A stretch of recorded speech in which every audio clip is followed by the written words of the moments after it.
Hey everyone, hope you're doing well. We're back at it again here in the book of John. We're going to finish up the book of John today. So we're in John 1. We're going to do verses 43 through 51 today, where Jesus calls Philip and Nathanael. So let's get into it. The next day, Jesus decided to go to Galilee. He found Philip and said to him, "Follow me." Now Philip was from Bethsaida, the city of Andrew and Peter. Philip found Nathanael and said to him, "We have found him of whom Moses in the law and also the prophets wrote, Jesus of Nazareth, son of Joseph." Nathanael said to him, "Can anything good come out of Nazareth?" Philip said to him, "Come and see." Jesus saw Nathanael coming toward him and said to him, "Behold, an Israelite indeed, in whom there is no deceit." Nathanael said to him, "How do you know me?" Jesus answered him, "Before Philip called you, when you were under the fig tree, I saw you." Nathanael answered him, "Rabbi, you are the Son of God. You are the King of Israel." Jesus answered him, "Because I said I saw you under the fig tree, do you believe? You will see greater things than these." And he said to him, "Truly, truly, I say to you, you will see heaven opened and the angels of God ascending and descending on the Son of Man." All right, there's a lot of stuff in those verses right there. So, right out of the gate, Jesus is walking around, taking a trip, going to Galilee, and he sees Philip and says to him, "Follow me." Now, something that he said before too in the previous times when he was talking to Andrew and Simon Peter, he says, "Follow me," or "Come and see." I guess it's the "come and see" part is what I want to talk about. Jesus always offered for people to come and see what he was doing. He wasn't trying to sell them on anything. He just said, "Come and check out what's going on." When they asked where he was staying, that he said, "Come with me." Now with Philip, he says, "Follow me."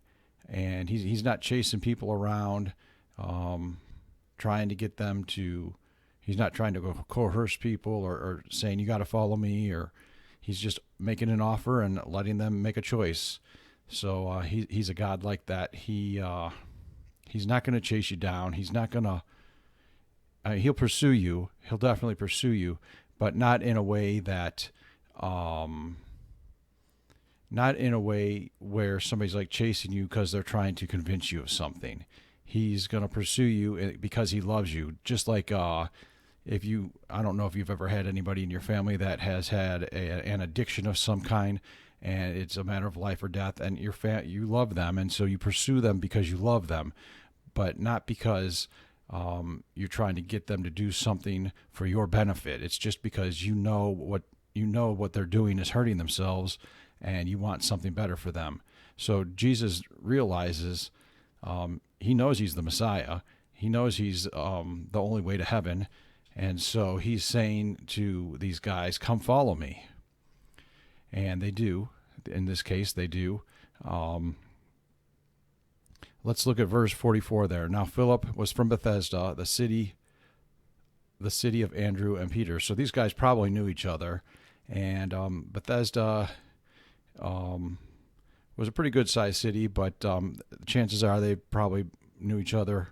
And then Philip went and found Nathanael, said to him, "We have found the Messiah." He says, "We have found him whom Moses in the law and also the prophets wrote." So he's saying, in saying that, he's saying, we have found the Messiah, Jesus of Nazareth, son of Joseph. And then Nathanael kind of scoffs, "Can anything good come out of Nazareth?" So Nazareth is this small town, probably less than 2,000 people. It's just it's like a stop. You might say it's like a Passover, a flyover town, or something like that. People talk about flyover states, a flyby town. Not much more than like a stop sign and you keep going type of thing. If you've seen the movie Cars. They talk about Radiator Springs was like, I just like that movie. Sorry, I'm kind of digressing here. But Radiator Springs was just a town that people drove through. It wasn't some place to stop and hang out. And so Nazareth was like that. It was just a place to go and keep moving.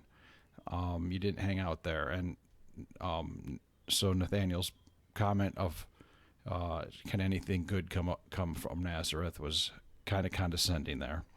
So then Jesus saw Nathanael coming toward him and said, "Behold, an Israelite indeed, in whom there is no deceit." So he knew that he knew who Nathanael was. As it says in the next verse, he saw him, but he knew who Nathanael was. He knew that he was a Jew, that was a person who followed the law, who practiced the law, who was trying to live his life the best he could as a good Jew. So a good Jewish person there. So then Nathanael says to him, "How do you know me?" And Jesus answered him and said, "Before Philip called you, I saw you under the fig tree." So he saw him under a fig tree. Maybe, I wonder if Philip and him were under the fig tree together talking. Maybe he was under a fig tree praying, and Jesus saw him there when he was praying. He was recognized that he was praying. Oh, we don't know exactly, but we know that he was under the fig tree and that Jesus saw him there. So Nathanael, this blew his mind. He said, "Rabbi, you are the Son of God. You are the King of Israel." Both, again, titles that would be given only to the person who is a Messiah. Son of God, King of Israel. He's recognizing his deity in saying those things to him. Jesus answered him and said, because I said I saw you under the fig tree, you believe." So he's saying, this is just a simple thing and you believe. So, and telling him, you're going to see much more incredible things than this. And then he talks to him about, "Truly, truly, I say to you, you will see heaven opened and the angels of God ascending and descending on the Son of Man."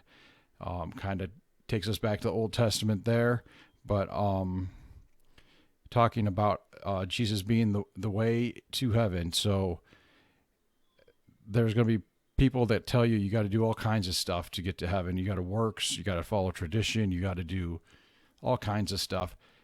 Jesus said, "I am the way, the truth, and the life. No one comes to the Father but by me." That's kind of what he's saying in that verse right there is you're going to see angels and men coming and going on me, on the Son of Man. The Son of Man would be a title that Jesus gave himself that he uses many, many times.